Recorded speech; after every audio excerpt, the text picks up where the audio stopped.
Good morning students. आज जो है हम लोग क्लास 8 का चैप्टर 1 पढ़ेंगे। हिस्ट्री में चैप्टर 1 पढ़ेंगे। ये मेरा लेक्चर नंबर 5 होगा और इसमें हम जो टॉपिक है आज का वो है कोलोनाइजेशन यानी उपनिवेश के बारे में हम लोग पढ़ेंगे। पहला टॉपिक है कोलोनाइजेशन, उसके बारे में पढ़ेंगे। चूँकि देखिएगा किताब मेरे पास है, छोटा सा टॉपिक है, कोलोनाइजेशन के बारे में दिया है, इंपीरियलिस्ट कंट्री के बारे में दिया है। तो आप किताब को पढ़िएगा, मैं आपको उसके बारे में बता देता हूँ डिटेल।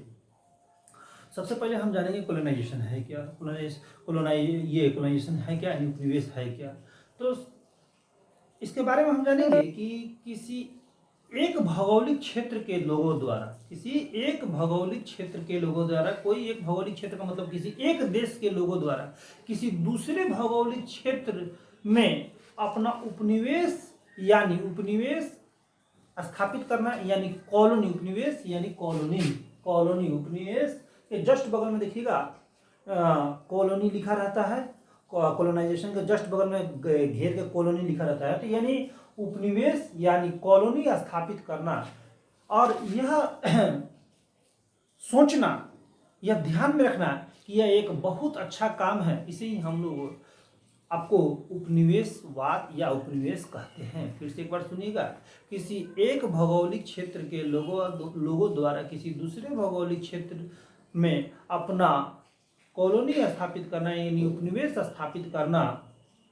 और यह ध्यान में रखना कि यह एक अच्छी काम है, इसे हम लोग उपनिवेश कहते हैं।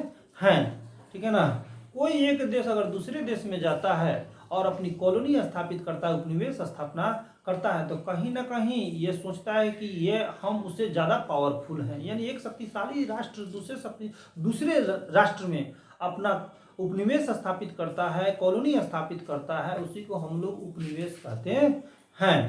जैसे आपको इंडिया में ब्रिटेन वाले, इंग्लैंड वाले आकर अपना उपनिवेश स्थापित किए। दूसरी जगह हम देखेंगे इंपीरियलिस्ट कंट्री का मतलब क्या है, यानी साम्राज्यवाद के बारे में इसमें हमको पढ़ना है। तो इसमें हम कह सकते हैं कि वह दृष्टिकोण जिसमें कोई भी महत्वाकांक्षी राष्ट्र यह सोचता है कि वह अपने देश या राज्य की शक्ति को कैसे बढ़ाए, इसके लिए वो क्या करता है कि दूसरे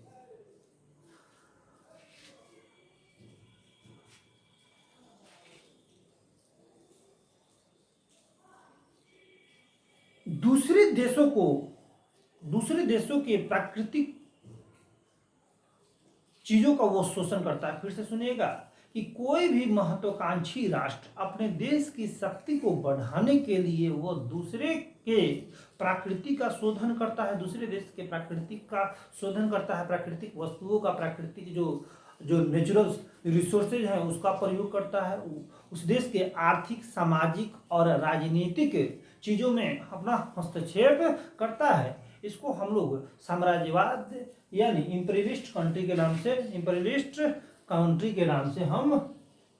इंपीरियलिस्ट कहते हैं। कहीं इसको इंपीरियलिस्ट लिखा होगा, ठीक है ना। तो यहाँ पर कंट्री लिखा है साम्राज्यवादी देश, आप लिख सकते हैं इंपीरियलिस्ट, इसको हम लोग कहते हैं, साम्राज्यवाद इसको कहते हैं। फिर से एक बार सुनिएगा कि कोई भी महत्वाकांक्षी देश अपने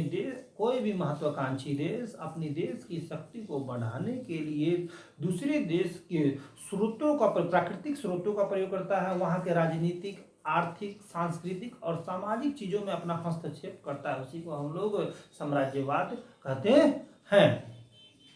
अब नीचे के पॉइंट में दिया है आपको कोलोनाइजेशन ऑफ इंडिया।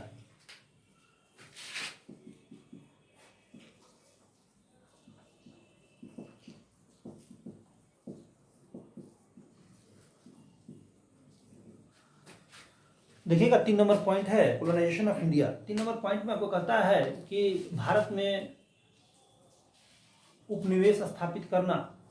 तो आप जानते हैं कि ईस्ट इंडिया कंपनी जो है, इंग्लिश ईस्ट इंडिया कंपनी जो है, वो लंदन में 1600 में स्थापित हुई थी। लंदन में ईस्ट इंडिया कंपनी जो थी वो 1600 में स्थापित हुई थी। अब देखिए कि कंपनी स्थापित तो हो गई, एक ट्रेडिंग कंपनी है। ईस्ट इंडिया कंपनी क्या है, एक ट्रेडिंग कंपनी है, व्यापारिक कंपनी है। वहाँ के व्यापारियों के द्वारा और वहाँ के राजा के द्वारा दोनों के तालमेल से ईस्ट इंडिया कंपनी की स्थापना की गई थी। अब देखिए कि कंपनी तो स्थापित हो गई, लेकिन उन लोगों का नज़र हमेशा रहा कि भाई किस कमज़ोर देश और किस वैसे देश को पकड़ा जाए जो जिसके पास जिसकी इंफ्रास्ट्रक्चर जो हो वो बेहतरीन हो, वहाँ से हमें ज़्यादा से ज़्यादा नेचुरल रिसोर्सेज की प्राप्ति हो सके। तो देखिए उन्होंने क्या किया कि बहुत सारे कंट्री पर तो अपना राज किया, भारत का उन्होंने विशेष शोषण किया। तो वहाँ के जो राजा थे उस समय आपको यहाँ पर दिया है कि किंग्स जेम्स वन जो है वो यहाँ के मुगल शासक जो उस समय थे, जहांगीर जो थे, उन्होंने क्या किया कि ट्रेडिंग के लिए परमिशन मांगा।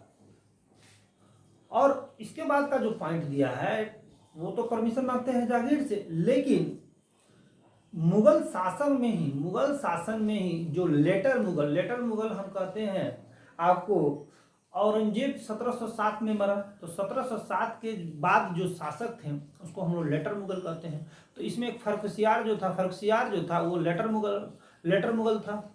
उसने क्या किया कि जो आपको एक राजशाही फरमान जारी कर देता है। राजशाही फरमान किसके पक्ष में जारी कर देता है? तो अंग्रेज जो व्यापारी थे उनके लिए एक राजशाही फरमान जारी कर देता है। अंग्रेजों के लिए एक राजशाही फरमान, व्यापारियों के लिए कहिए, अंग्रेजों के लिए एक राजशाही फरमान जारी कर देता है। उनको वो व्यापार करने के लिए क्या करता है कि कहता है कि आप व्यापार कीजिए, कोई दिक्कत नहीं। अब देखिए जब वो व्यापार करने यहाँ पर आए तो यहाँ पर व्यापार करने की दृष्टि से आए तो यहाँ का जो इंफ्रास्ट्रक्चर देख के उनके मन में तो ये हो उठा कि भाई यहाँ पर तो बहुत कुछ है। अब उनके मन में ये लालच हो उठी कि भाई इतना कुछ है और यहाँ के लोग जो है बड़ी सीधे साधे हैं, तो क्यों ना इसका फायदा उठाया जाए। तो ये तो लगातार फायदा उठाने लगे, लेकिन इसमें बहुत सारा कुछ नहीं दिया है। इसमें दिया इसके बाद कि 1757 ईस्वी में आपको EAIC company, English east India company, और बंगाल के एक शासक थे जिनका नाम था आपको सिराजुद्दौला। तो उन दोनों के बीच में, EAIC कंपनी और सिराजुद्दौला के बीच में भयानक लड़ाई होती है। इस लड़ाई का नाम है पलासी का युद्ध, ठीक है ना। और इस पलासी के युद्ध में बंगाल के नवाब की हार हो जाती है।